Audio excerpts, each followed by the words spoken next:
Hey, hi. We now have 73 days left until the new year, and I wanted to just start by saying how grateful I am to continue to do this. This is day two, and whoever watches this, I pray that you will find some insight and revelation solutions to anything that you may going through at the present moment, even if it's not in 2025 when you watch, maybe it's in 2026 when you watch, or even years from now. I pray that you find something that will enrich your heart and enrich your spirit. Okay, so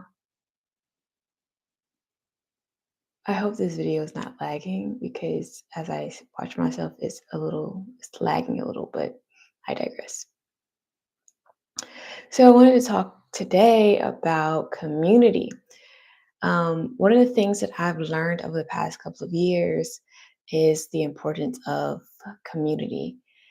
And this revelation first sparked itself during COVID and has increasingly made itself more known and just really pulled me into different directions of understanding what community is, how community works, my role in community, and the role of others in that community, not just family members, but friends, coworkers, all those people who could make up a community.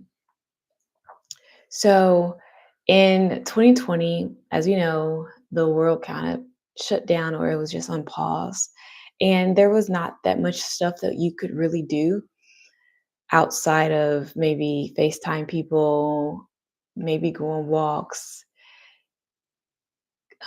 because restaurants and activity places were pretty closed. And that was the case where I was at in the South.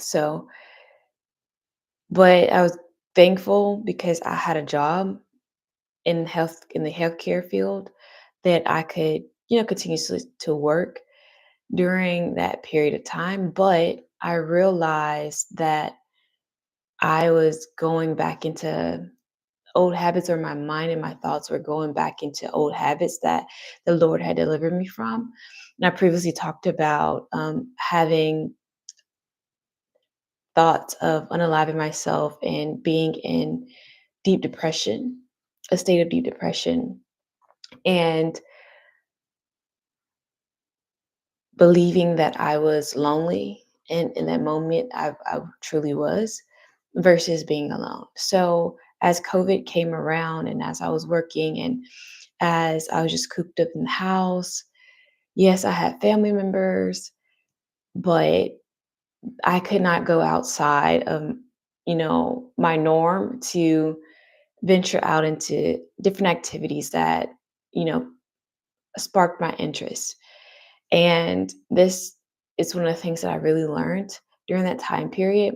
During the My job was an internship. So during this internship, I was grateful that those that are in the internship, my cohort, they were very intentional about going outside. They knew, okay, yes, we wear masks and all these things, but we're not gonna let that stop us from getting that oxytocin, like feeling what it feels like to be around people. Yes, they were a little bit more extroverted than I was, but it really showed me how important community is. And the Bible says that we are not put here to live alone.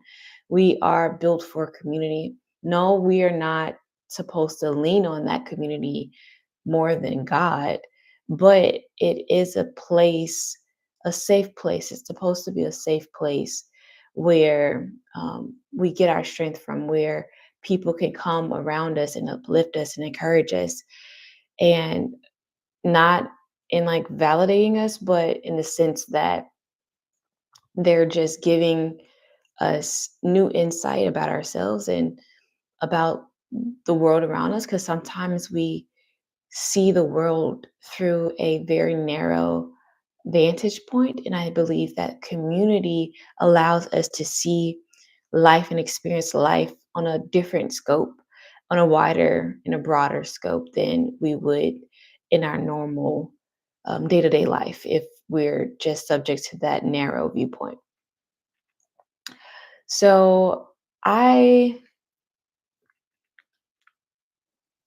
don't have a definition for community, but if I could describe community, I believe it is a place of engagement where there are a variety of different people. There's not just like minded individuals in this community, there are people who are complete opposites of you, personality wise, characteristic wise, but somehow they have the similar morality, similar moral values, similar values in that. So their personalities and their character could be totally different from you, but at the end, there is a unity in the sense of there is there is some similarities in values. There's some similarities in non-negotiables. And that's really what I think community is. And when you think about the old days or like back when the Native Americans were high in population or in other cultures, and it used to be, I'm pretty sure in America too, where there would be a unit, right? You have the mother, the father, you have the grandmother, and then you have the aunts and uncles and all these other people within the community that would be a support system. So community is also a support system. Like I said before, it's not a sense in the sense of validation, but it's a sense of help. It's a sense of, do you have sugar?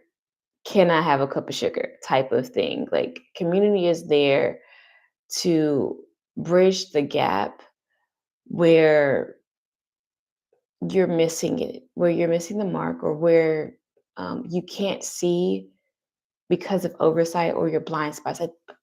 Community allows for the exposure of your blind sides. Uh, that's what community is. Community is an engagement of a variety of different people where they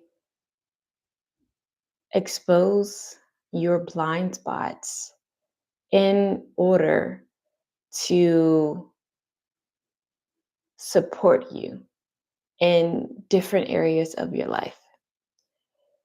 And you can have different communities, right? You can have a work based community, you can have a friend based community, you can have a family net of community.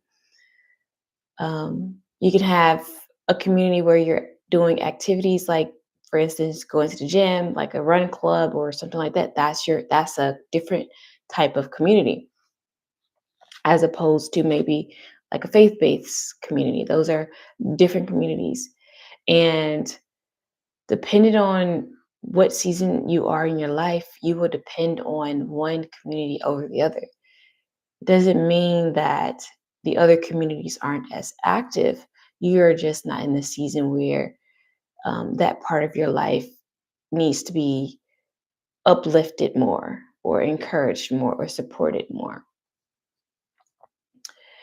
And yeah, so throughout COVID, I realized that I needed to be more or less, a little bit more extroverted in finding community and finding ways to not be stagnant or be complacent in just being in the norm.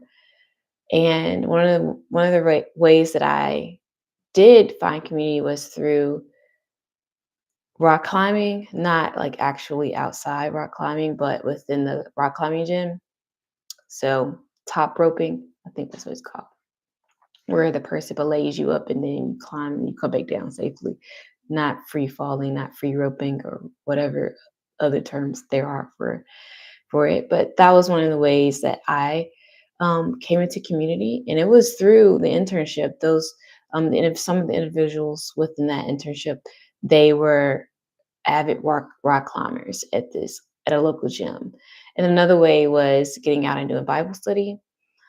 There was a young adults group at a nearby church that some of the individuals within the internship had joined, and they would invite us out to those worship sessions. And another one was throughout this internship, our lead intern, she would have us go and kind of communicate with each other, commune with each other. We would have these like Sunday potluck dinners where we would just bring our own dinner and we would sit outside at a picnic in a park or something like that. And that was fun. It was just getting outside of the house, and being outside of the norm. And I keep saying that because community exposes your blind spots, and your blind spots are often hidden in the normacy of your life, in the complacency of your life. And we're not here to just keep doing the same thing over and over and over again. We're here to live an abundant life. Yes, I know most of the richest people in the world, they do the same thing over and over and over again. That is why they're billionaires. They're not trying to do anything new.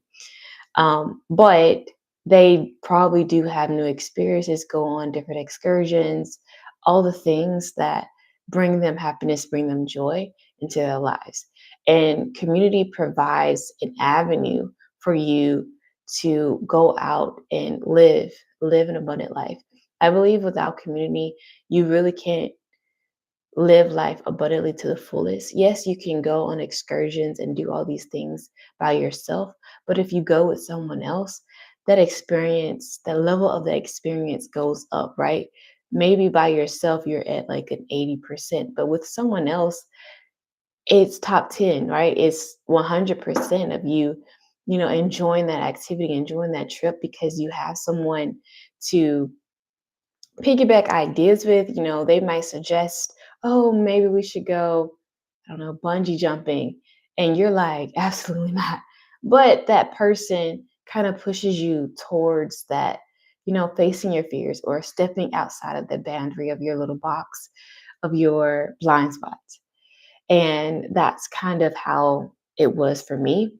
Community allowed for me to know more about myself, more about what I liked, the activities that I liked, how long I could be around certain people, how long I could stand conversations or just stand people in general.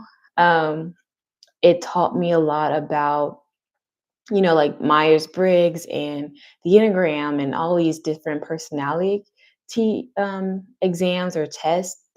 And what I learned from taking those during this time period was that the score that I had, or the score that they gave me, was a shadow.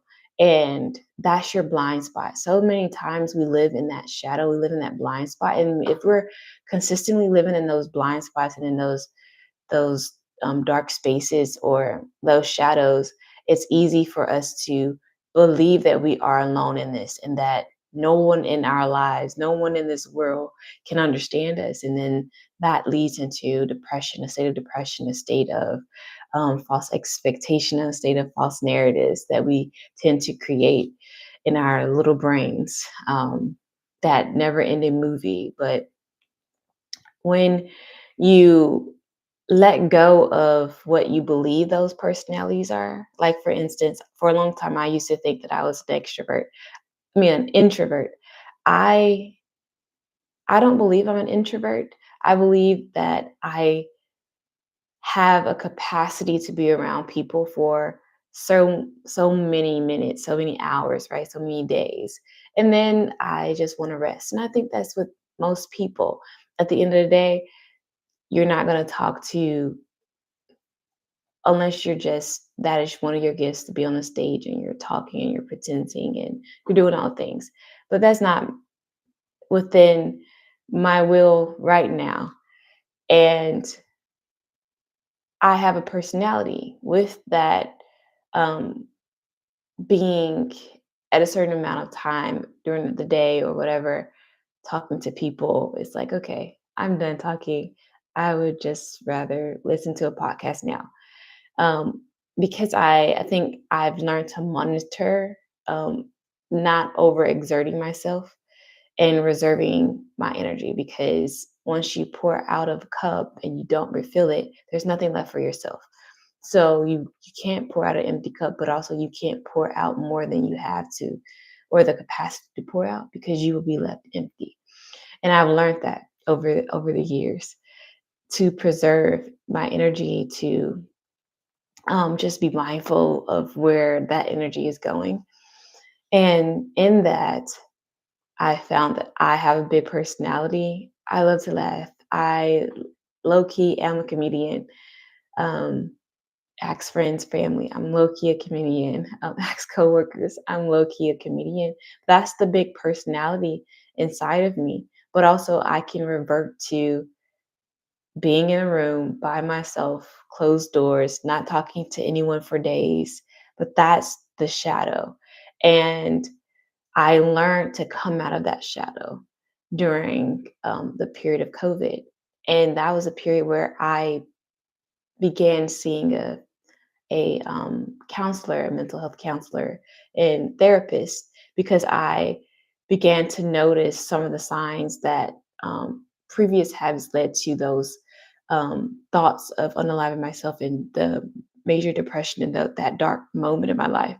So one of the things that the therapist at the time was telling me was to make sure that I was connected to people, make sure I got out of the house, make sure I went on walks, like make sure I was not in the same four walls every single day. Yes, I went to work, but I came home to the same four walls every single day in and day out, day in and day out. It was the same routine over and over and over and over again. And I think mentally I was exhausted of it. Physically, I was exhausted of it. But also, I think there were some things within me that had not been fully uprooted from my experience in undergrad, because my subconscious mind was still kind of holding on to it. Um, and I also learned to express myself a little bit more with community. I think when this isn't the case for me, and I can't speak for everyone, when I um, began to build community, I recognized that where I was missing the mark, but also where I was trying too hard, or, you know, like the friends within that community would be like, yeah, you it seems like you're doing things to be liked, or these different things. And that's what I mean, like they expose you to your blind spots. They expose you to different aspects and characteristics of yourself and personality traits that you probably didn't even know. You probably thought it was normal, but they're like, yeah, that's a little abnormal you know and it may be also that when they speak about certain things, they may be projecting, but also their concern, or they just don't know. Um, like, for instance, your love language or something like that. So, for an example, a love language could be gifting, right? Giving gifts, um, not receiving, but giving gifts, like making baskets, making all these different things for people for their birthdays or whatever it may be. Spending time like that may be somebody's love language. And in the perspective of that friend, it may be you're trying too hard. It looks like you're trying to be accepted versus, oh, I see. Her love language is giving. It's really putting effort in this. Even if someone don't say something back to them, that's, their love language. But maybe they can work on it. Maybe it can be a little bit more um, condensed, or, a correct or better way for them to utilize that gift, where it's not overtly seen as um, being a butt kisser or trying to be liked. And I will also say in community, I've learned to just be myself, but also allow that the other individuals to be themselves, like not to not lower my expectations, but to register my expectations. Like in the past, and I keep saying like in the past, I would have these high expectations for people and I would have these high expectations for myself. But I realized that when you're in community, you have to let things go so fast. You can't get rowdied up about a mistake that somebody made. You can't get offended easily. You can't get angry easily. You have to have so much grace for those people that are in your community because we all make mistakes, right? We all miss the mark at some point in our lives. And it's that grace that allows us to be like, okay, I understand they didn't mean this in the way that I may perceive it. And if you just talk to that person, they would be like, yeah, I didn't mean it that way.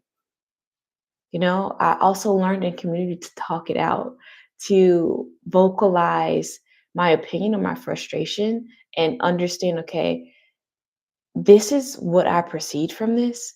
Please let me know if I'm correct in like assuming that this is what you meant by this, or help me to help myself, and then that leads to forgiveness, right? Forgiveness of self and forgiveness of others. Um, I think also community allows you to see the different dynamics of people, how we're all from different childhoods, how we're all from different backgrounds. No one human is the same. And that can be seen through community, especially if you have a variety of different people within that community. I'm talking a variety of ethnicities, a variety of people in different sectors of jobs, um, different stages in their life. They could be married, they could be single, they could be in college. They could be 40 years old, and their friend groups is like 25 or whatever because they are looking up for that to that person. And that allows, I think the variety allows you really to understand humans better, in that it allows you to communicate better.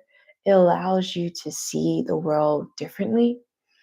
Um, and I think that's the most beautiful thing about community is gaining new skills, such as communication, gaining new skills, such as grace and love and kindness and goodness and selflessness and faithfulness and loyalty. Loyalty is the biggest thing for community. And it helps you to become better. And over the last couple of years, my community has varied throughout the years just because friends go to school or friends are just far away and we're not just in close proximity anymore. So as you get older, your friends are no longer in close proximity, most of them. And so you have to be very inventive of how you spend time with those individuals, like planning trips, going, out of state for the weekend or whatever's meeting up, whatever those plans may be. It's very intentional. As you get older, you are very intentional about ensuring that those friendships stay. But also, as you get older, you realize that some friendships leave because just where you are in life, those same capacities, those same atmospheres are no longer the same. So they can't mesh together. Um, and I think that's a beautiful thing too, realizing that we can outgrow community. We can outgrow community just, like we outgrow clothes. And it's up to us to recognize that and move on and allow other people to join our communities, or um, we, start over again, whether it's at work or not. But the main thing about community is getting out. You have to build community by getting out. And that's my, like, literally, I'm telling this to myself. I have to get out more. I have to be more mindful of free events around town, or just being intentional about meeting up with friends who don't live in town, um, just to make sure that I am in community. And right now, community looks like my family and just talking and going to work. Like, I know the people at work are not besties with me, they're strictly acquaintances. And sometimes your acquaintances are a great foundation for a community, for a moment, for a season. And I think that that's how I see it, that communities are seasonal, just like the seasons that we experience through weather. There's transition periods in between each season, and there's transition periods through each community. And I believe that every year we should be evaluating our communities. Is this person benefit me? Am I benefiting them? How are they helping me? How am I helping them? Because it should be reciprocal. It should never be one-sided. And I know a lot of people who have friends who are in friendships, situationships, whatever it is, and it's completely lopsided. There should be some type of balance, especially if your values are similar. Okay, that's all I have. And so I pray, my prayer is that you find community. You find people who uplift you. You find people who tell you like it is, point blank period, who are blunt. Um, find people who are carry grace. Carry Find people who are faithful and are loyal. Find people who point out your blind spots. Find people who keep you from being stagnant, keep you from doing the ordinary, um, keep you out of just a basic routine life and doing the mundane things. Find people who will get you out of your comfort zone. Those are basis for a good and great community. That's a starter pack right there. And it doesn't really matter where they are in their lives or stages in their lives. We all can help each other. And that's why I say it's important to have a variety of different people. It's like if you ever study, like in undergrad, you do not have all the smart people in the study group. You have that one person who probably don't know, has no clue what's happening. You have the person who kind of understands, but kind of gets tripped up on maybe a formula or two. You have the person who can teach the other people what to do. And then you have the person who is a sponge. They literally can walk into the exam and take it and pass with an A. So you have to have a variety of different people within these groups, within these communities, to really benefit from them. So I pray that you find community. I pray that you understand that you are built for community. You're not built to live this life alone. Living this life will get you a little bit far, but it won't get you as far as you should go. I think there's an African proverb that says that you, um, like in community or in a group, if you go with a group, you'll go far. If you go by yourself, you won't go nowhere, or you won't go at all. And I believe that's the same thing with community. Most successful people, they have community, in different areas of their lives, spiritually, physically, emotional, um, family, friendships, all the things, all these areas, they have community to keep them accountable and to keep them on the right path to pursue this life we call, and to live it abundantly. So I pray that abundant life is yours, that community is yours, that all these things that I've discussed today and talked about today is yours. And if you have any comments, please leave them down below of how you found community, of how I can um, add additional things to how I find community and search out community. It's all good. Leave it down in below in the blah blah. I'm not gonna cut that out. Leave it down in the comments below, and I will see you in the next video. Bye.